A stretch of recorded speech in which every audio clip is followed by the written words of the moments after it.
A topic of much debate in the alcohol-free community is whether or not to drink alcohol-free beverages like alcohol-free beer, like seedlip, which is a type of alcohol-free liqueur, or whether to drink things like mocktails or de-alcoholized wine.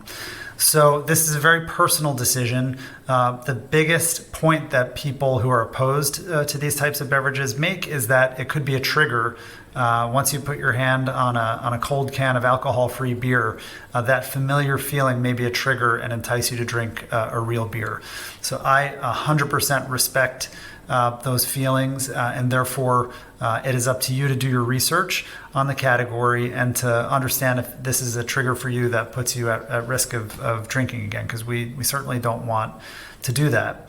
I'm a big supporter of the craft alcohol-free beer movement that is alive and well in the UK and that is gaining momentum in the US. And in this short video, I just wanted to let you know that many, many great alcohol-free alternatives exist, but also give you a little bit of background.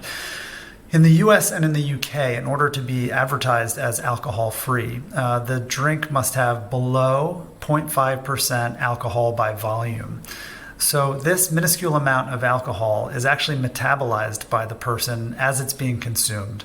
So from all the research that I've read, and some of which is available down below, you are at no risk of intoxication. This same levels of alcohol can be found in a ripening piece of fruit, like a ripened banana, for example. So please do more research on your own on the topic to make sure that you personally are comfortable with this. Like I said, some information is linked below, but there's much research available online. And also you could seek advice from a professional like your GP or doctor. Now, going on to some of what is available. In the past, with respect to alcohol-free beer, it used to be O'Doul's in the US, and that was the only choice that you had, really. But now, especially in the UK and in Europe, there are many, many options. You can see what some of those options are here.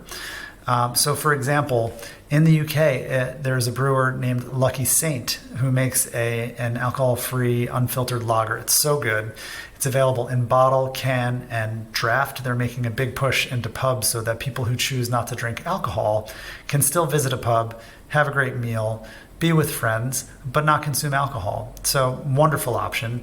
There's also Guinness 0.0 available currently in the UK and soon to be available in the US. It is absolutely exceptional. And once you can get your hands on it, I highly recommend trying it.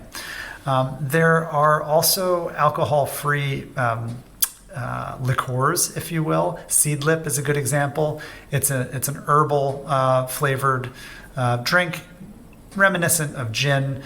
Goes nicely with a variety of different mixers and is available in so many different pubs and restaurants across the UK. And there's also de-alcoholized wine. Many, many new options coming on the market. I'm not necessarily a big fan because I never drank too much wine to begin with, but these options all exist. So with research, particularly if you're in the US, you can find great alternatives. And in the UK, which appears to be a little bit further along the curve in offering alcohol-free options at restaurants and other public spaces, there are many options that you can choose from. But as I mentioned at the beginning, this is a very personal decision, and it's up to you to do your research on the topic and to decide if alcohol-free beverage alternatives are right for you.